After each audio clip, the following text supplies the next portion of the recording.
So, hi guys! Welcome back to my channel, and for today's video, kung traveler ka, para sa iyo ang video ito. So, as you can see, nandito tayo sa bus terminal. So, located here at Paranaque Integrated Terminal or tinatawag nilang PITX. So, guys, i-share ko lang sa inyo yung mga different kind of buses na alam ko and na-experience ko na. So, kung isa ka sa mga naghahanap pa lang or namimili pa lang ng mga masasakyan na gusto nyong masakyan na hindi nyo pa alam yung mga upuan or capacity or even the prices, so you can tap me or just comment down on my comment section para matulungan ko na kayo.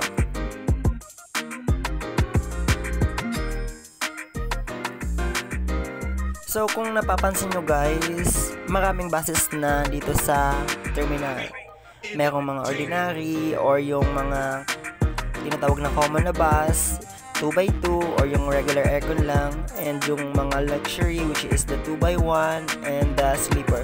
So, iisa-isahin natin yan guys. Kasi alam naman natin na di lahat ay nagbabiyahe and di lahat gumagamit ng sasakyang panlupa para magbiyahe. So, para sa akin, isi-share ko lang ito dun sa mga land traveler lover na yung gamit lamang yung mga buses. So, dito sa PITX ay marami kayong mapipiling mga sasakyan nga.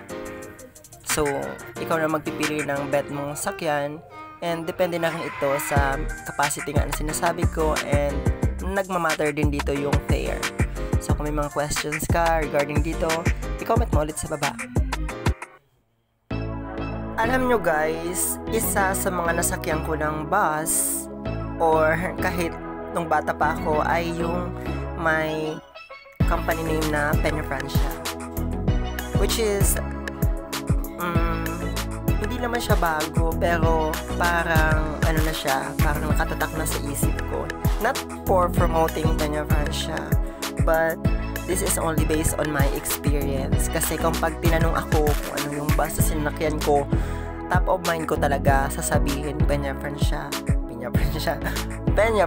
Kasi yun talaga yung ano, yun yung nasa isip ko na yun yung sinasakyan kong bus. And kaya doon tayo magsisimula tayo sa kanila mga bus kasi marami silang buses guys, from ordinary, regular bus, and then from luxury or yung mga mga tinatawag na mga mayayamanin na buses.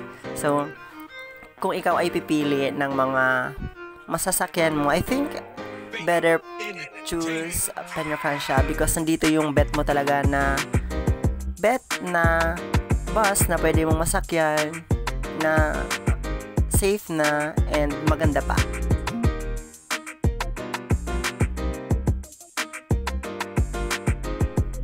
So yan, mag-start tayo sa ordinary nila.